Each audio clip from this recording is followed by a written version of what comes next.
I am going to be painting the first ever model I designed from character concept through to getting it sculpted by a professional, and I'm painting it in this video. I am super excited to finally see my miniatures in real life, painted and in all their glory.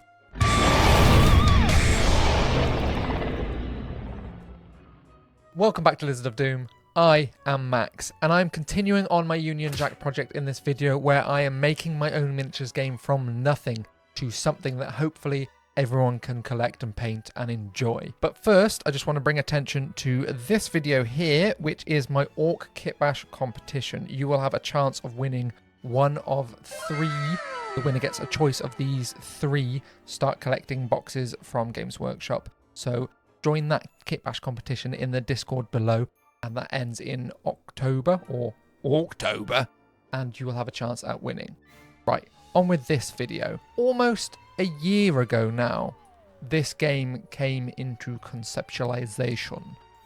I had a discussion with a friend about what would be cool in a miniatures game. What if the film Bright was good? And what if it was a miniatures game? Then I took that further on my own. What if it was British? Really, really British. Oh, and do a subscribe and a like, and thank you. This piece of MDF terrain holds a secret. It is my secret safe storage for all of my test prints for Union Jacked.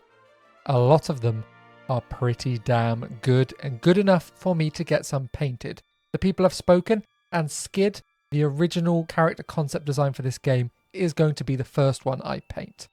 I'm going to do a new base for them. I have previously done a video tutorialing how to do urban bases. However, I don't want to include anything in box art or promotional images that doesn't come with the model itself. I made these from scratch using bits of foam and paper and bits of bamboo rod to make cans and stuff, but I'm going to start again, simple and basic, matte black mixed with some cardray grey. The matte black is going to go down first all over this base. It's already been primed black. This is just to make sure the paint matches as I highlight up, mixing small parts of that cardray grey into the airbrush reservoir to make it lighter in the centre, drawing more attention to the miniature than the edge. This will give me a nice concrete base to start working from. Then I'm going to use the airbrush again on the miniature and start working on those flames. These flames are going to need to be nice and smooth.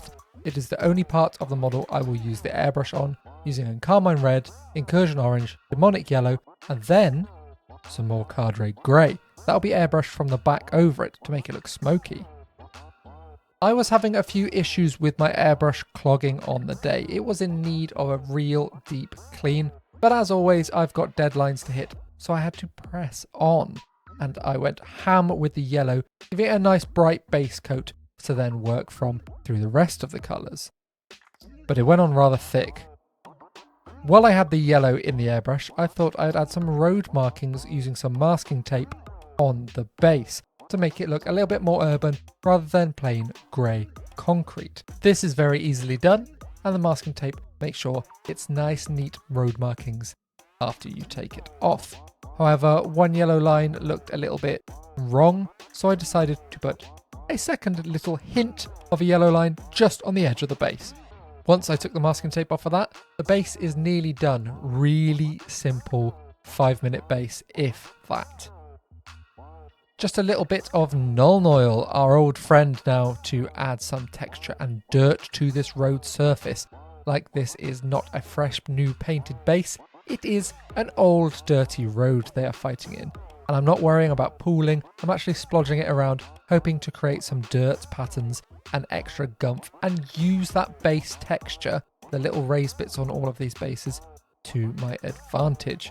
Once that's got a lovely beginner slapping of Nuln Oil, I'll cut back to this. Off camera I fought with my airbrush and managed to blend nicely in between the orange and red to the end, and then give it a coat of the Cardray Grey from the far side to make it look like the flames are morphing into smoke, which is how I intended this to be when I did the original character concept. Pretty damn good. Now I'm not going to be doing any object source lighting on this one because it's daytime, the setting I'm painting this for at the moment, maybe in the future. Screamer Pink is usually my base colour for skin tones, Caucasian skin tones. However, pink is going to be the faction colour of the punks in the game known as the Fearless. So I've got a little bit of an issue. I can't base the skin in the pink colour or it will look too similar to the rest of the pinks. I don't want that to be the case. So I'm going to go with the standard way of doing it from Games Workshop, starting with Bugman's Glow, then Cadian Flesh Tone, then Kislev Flesh, and hope that gives enough contrast. I quite like the pink in the recesses when I paint normally. It adds a little blood flow to the miniature. And here is the ugly stage of the model, where you just start base coating. But you can see I'm working on two colours at once. This is so I remain interested when painting, and also while one bit's drying, I can work on the other bit to save time as well as my mental state. Starting to glaze up through those skin colours now to reinforce the highlights on Skid's skin. This is a quite quick process because the layers are so thin, they dry so quickly, and there's not a lot of skin showing, just that big bald head. But while that does dry, I move on to the pink hair, trying to keep the texture in the hair pronounced so the Mohican looks fresh and real. I worked the highlights up to the tip of the mohawk to give them kind of a darker roots look and make it look more pronounced from the head. And also I can't forget those cheeky little punk sideburns that honestly, they're not my style, but they suit the punk style. I can't think that I would ever choose to have those little rat's tail sideburns, but it is iconic of punk style, so Skid has them. And on this model, they look good. Now, the big bald head needs work. Some Cadian Flesh Tone, the mid-tone for the skin, and some Dark Sea Blue. I mix them together in roughly a 50-50 mix. I'm going to create a skin grey bluey glaze. This is going to give the appearance of stubble on the head. Then I will also do this again with the Kislev Flesh and just glaze up on top of the head to give it back its volume and the highlights. You can see how thin I am working with this glaze here on my hand. This is going to be glazed kind of all over the areas, and halfway through the glazing I decided to switch to stipple glazing to build up a little bit more texture. It's exactly the same as glazing, you just stipple it on. This will help build up smaller areas with more of the colour and smaller areas without as much of the colour, blending nicely throughout the glazes.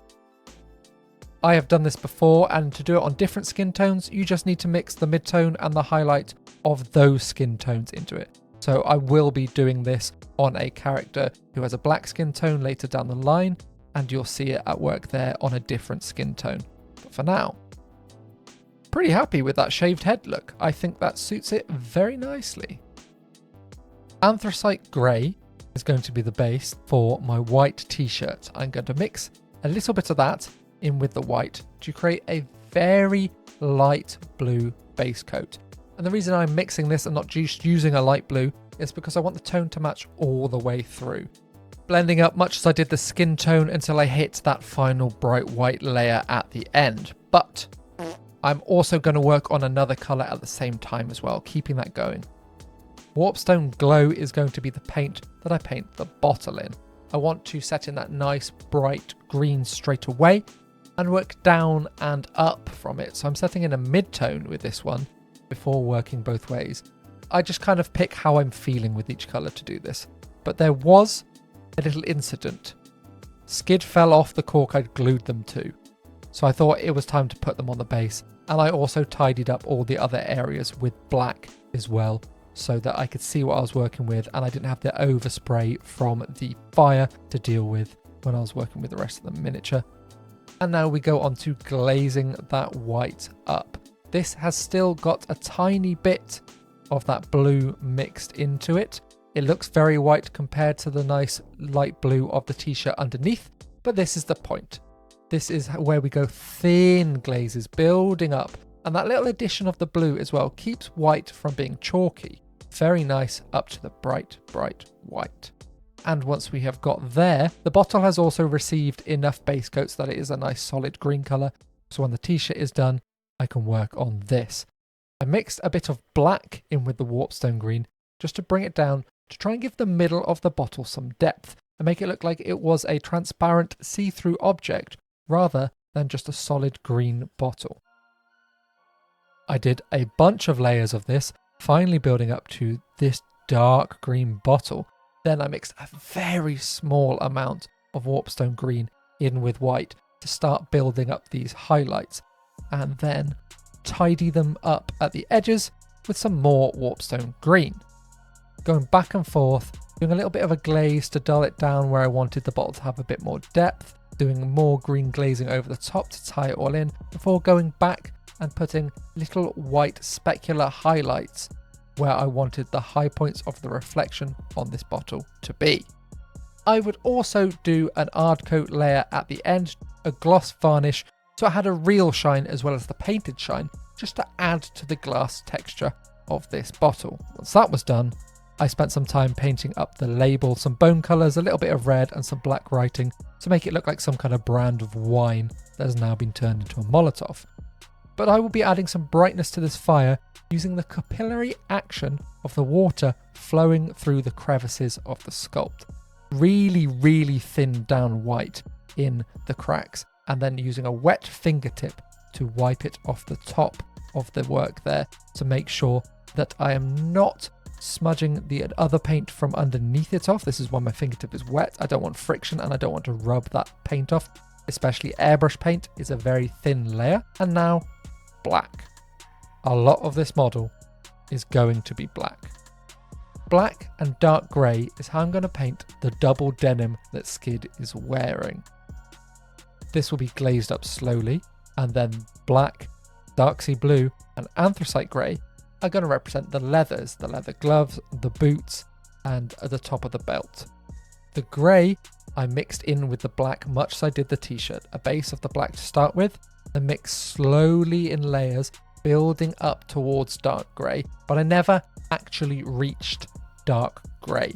I saved that for little edge highlights at the end to pop out the wrinkles in the clothes, the fly area, the top of the pockets and the seam down the edge of the leg and the rips in the knees. This way, these areas really separate from the rest of the model and you can see the definition in the fabric. Compare now the side of this leg to the boot. They both read as black, but the boot is pure matte black, whereas the leg is now raised in volume with the highlights glazed onto the top edge of it. I also used that grey to highlight the laces to separate them as well. When I say it's raised in colour, the leg, we are trying to replicate how light works at full scale on a miniature scale and get it to still read as black. So with the boot, I went in with the dark sea blue first, doing larger highlights, not glazing as much. My layers were a bit thicker this time because I wanted this material to read as a different texture to the denim. So the layers were a little bit more chunky and a little bit thicker, but I also made sure to add a little bit of realism when it came to the front of the boot, where I would add some scratches to the toe caps to make it look like Skid had scuffed the boots maybe in a street brawl or maybe during the fight they are currently in when you are playing with these miniatures in the game. Just adding a little bit of texture like this gives it a nice little pop of realism, something that is not sculpted into the model, but textures you add when you're painting speak to the experiences of the character. Now I am doing the highlight of the anthracite grey over the top in smaller areas than I did the dark sea blue, but just outlining stuff so it looks like the light is catching on the very edges of things. You can see how careful I'm being with this 0.3 size brush, and then adding to the scratches on top of the boot as well. Lovely. Skid's boots now tell us a story about their life experience. They have a rough, tough lifestyle. Metal, dark silver and silver from Pro Acryl. Pro Acryl make my favourite metallics. They are the nicest consistency and coverage combined. Yes, you can get ones that are nicer consistency. You struggle to find ones that are better coverage, but these have a nice middle ground of both.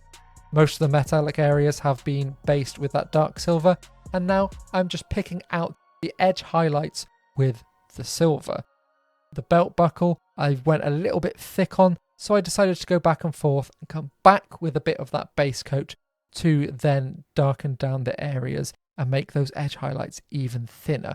Working back and forth like this really helps you keep those lines nice and crisp.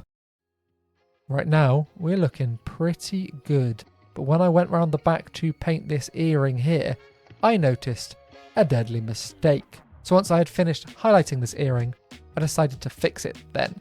I have a philosophy. It's see it, fix it. You see the back of this hair spike? The pink had been rubbed off.